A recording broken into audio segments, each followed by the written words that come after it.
നമസ്കാരം. സെക്യുലർ വോയിസിലേക്ക് എല്ലാവർക്കും സ്വാഗതം. ഇന്ന് ഞാൻ സംസാരിക്കാൻ പോകുന്നത്, നമുക്കറിയാം കേരളത്തിൽ ഇപ്പോൾ ലൈവായി നടന്നുകൊണ്ടിരിക്കുന്ന, അല്ലെങ്കിൽ ഇപ്പോൾ അവസാനിച്ചു എന്ന് പലരും പറയുന്ന ഒരു വിവാദത്തെ കുറിച്ചാണ്. സ്കൂളിൽ കുട്ടികളുടെ മാനസിക ഉല്ലാസത്തിനായി സർക്കാർ കൊണ്ടുവന്ന സുംബ എന്ന് പറയുന്ന ഡാൻസ്, അത് സർക്കാർ പ്രഖ്യാപിച്ചതും അതിനെതിരെ ചില മതനേതാക്കൾ പ്രതികരിച്ചതും അതുമായി ബന്ധപ്പെട്ട് പിന്നീട് സോഷ്യൽ മീഡിയയിൽ ഉണ്ടായിട്ടുള്ള വർഗീയപരമായിട്ടുള്ള കോലാഹലങ്ങളും നമ്മളെല്ലാവരും കണ്ടതാണ്. ഇതിനെക്കുറിച്ച് ചില കാര്യങ്ങൾ പറയണമെന്ന് തോന്നുന്നു. എന്തെന്നാൽ നമുക്കറിയാം, ഇപ്പോൾ സർക്കാർ ഇത്തരത്തിലൊരു സംഭവം കൊണ്ടുവരുമ്പോൾ നേതൃപരമായ സ്ഥാനത്തിരിക്കുന്ന സംഘടനകളിലൊക്കെ ഇരിക്കുന്ന ആളുകൾ മനസ്സിലാക്കേണ്ടത്, അവരാദ്യം ഇതിനെക്കുറിച്ച് ഒറ്റയടിക്കങ്ങ് എതിർത്ത് സംസാരിക്കാതെ പൊതുമധ്യത്തിൽ വന്ന് സംസാരിക്കുന്നതിന് മുമ്പ് ഇതിനെക്കുറിച്ച് നല്ല രീതിയിൽ ഒന്ന് പഠിച്ച് ഇത് എന്താണ് എന്ന് മനസ്സിലാക്കിയതിന് ശേഷം മാത്രം പ്രതികരിക്കുന്നത് പോലും അത് സർക്കാരുമായി ഇപ്പോൾ അത് ചർച്ചയിലൂടെ പരിഹരിച്ചു എന്നാണ് നമുക്കറിയാൻ കഴിഞ്ഞത്. ഈ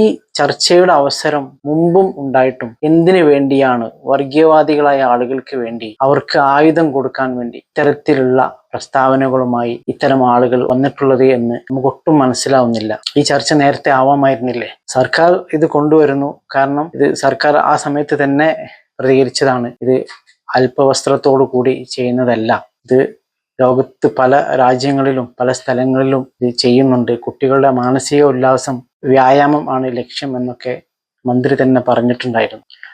അപ്പോൾ ഇനിയെങ്കിലും ഇത്തരത്തിലുള്ള വിഷയങ്ങൾ ഉണ്ടാവുമ്പോൾ, സർക്കാർ ഒരു കാര്യം പ്രഖ്യാപിക്കുമ്പോൾ, അവിടെ സർക്കാർ എന്ന് പറയുന്നത് ഏത് സർക്കാരായാലും, ഇപ്പോൾ കേന്ദ്ര സർക്കാരായാലും കേരള സർക്കാരായാലും, അവരൊക്കെ വിജയിച്ച് ഗവൺമെന്റ് രൂപീകരിച്ചു കഴിഞ്ഞാൽ പിന്നെ അവിടെ നമ്മൾ രാഷ്ട്രീയം നോക്കരുത്. ജനങ്ങൾക്കുള്ള ആനുകൂല്യങ്ങളും മറ്റു പ്രശ്നങ്ങളൊക്കെ ആയാലും അവിടെ ഒരു രാഷ്ട്രീയം നോക്കിയിട്ട് പ്രതികരിക്കുന്ന തരത്തിലേക്ക് രാഷ്ട്രീയ പാർട്ടിക്കാരെ പോലെ മറ്റുള്ള മതസംഘടനാ നേതൃത്വങ്ങൾ തരം താഴരുത് എന്നാണ് എനിക്ക് പറയാനുള്ളത്. അപ്പൊ ഇനിയെങ്കിലും ഇത്തരം വിഷയങ്ങളിൽ വളരെ ശ്രദ്ധയോടുകൂടി നിന്നുകൊണ്ട്, ഭരിക്കുന്നത് ആരായാലും അവരോടൊരു സമദൂരത്തിൽ നിന്നുകൊണ്ട് കാര്യങ്ങൾ വളരെ ചർച്ച ചെയ്ത് വളരെ സംയമനത്തോടു കൂടി സംസാരിച്ച് വിഷയത്തിന്റെ ഗൗരവങ്ങളും മറ്റുള്ള പ്രശ്നങ്ങളൊക്കെ സർക്കാരിന്റെ ശ്രദ്ധയിൽ കൊണ്ടുവന്ന് പരിഹാരം കാണാൻ വേണ്ടി എല്ലാവരും ശ്രമിക്കണം.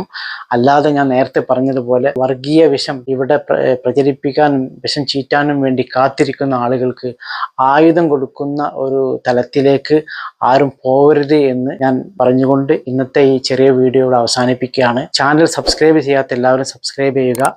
അതുപോലെ തന്നെ നിങ്ങളുടെ അഭിപ്രായങ്ങൾ നിങ്ങൾ കമന്റിലൂടെ അറിയിക്കുക.